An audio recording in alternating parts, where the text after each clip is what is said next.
On behalf of Governor Tom Corbett, Transportation Secretary Barry Shoak, I'm delighted to join you this morning at this press conference to highlight Pennsylvania's new anti-texting law, which takes effect tomorrow.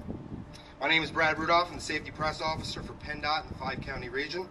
Joining me this morning are Joel Feldman, who started Casey Feldman Foundation and NDD.org in memory of his daughter, Casey, who was just 21 years old when she was struck and killed by a distracted driver in July of 2009. The violation carries a $50 fine, but more importantly, the law will be subject to primary enforcement, which means drivers can be pulled over and cited for texting alone. In 2010, there were nearly 14,000 crashes in Pennsylvania where distracted driving, like texting behind the wheel, played a role. 68 people died in those crashes.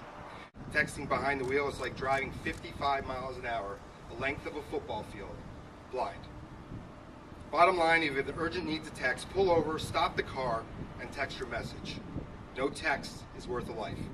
Our first speaker this morning understands the consequences of distracted driving firsthand. I'll let him tell you more about that and his background. Joel Feldman from the Casey Feldman Foundation.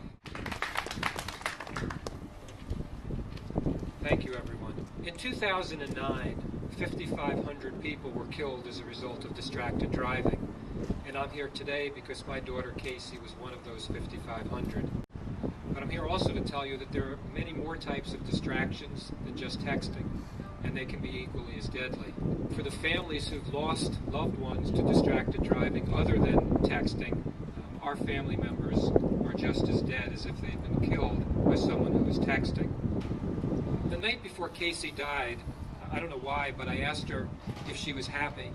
And she looked at me and she said, "What do you mean, Dad? Do you mean in the moment or do you mean in life?" And I said, "Both." And she smiled and she looked at me and she said, "Yes and yes." And those are the last words I heard Casey say, and that was the last time she smiled. Since Casey's death, I've talked with many people who, as a result of their distracted driving, have killed others.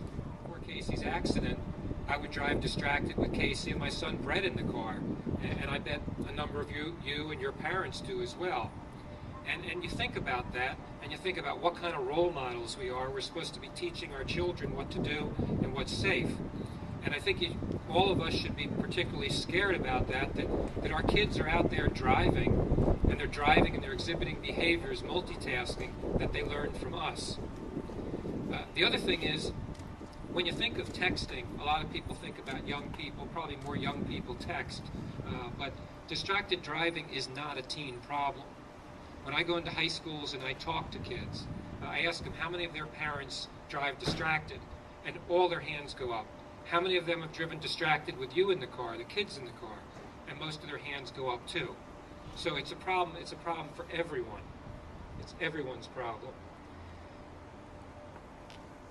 I think with the texting ban that's going to go into effect tomorrow, I think it's an opportunity for everyone to examine their own driving, to examine their own driving behaviors and see if they want to be a lucky driver and continue, or if they want to become a safe driver. Because there's nothing worth taking a risk multitasking while driving. I can tell you that from the victim side, and the people I've talked to who've killed others, they live with that for the rest of their life. So I'm here today because my daughter was killed by a distracted driver, and that's what made me change the way I drive. Hopefully it won't take you losing someone for you to change the way that you drive. Thank you.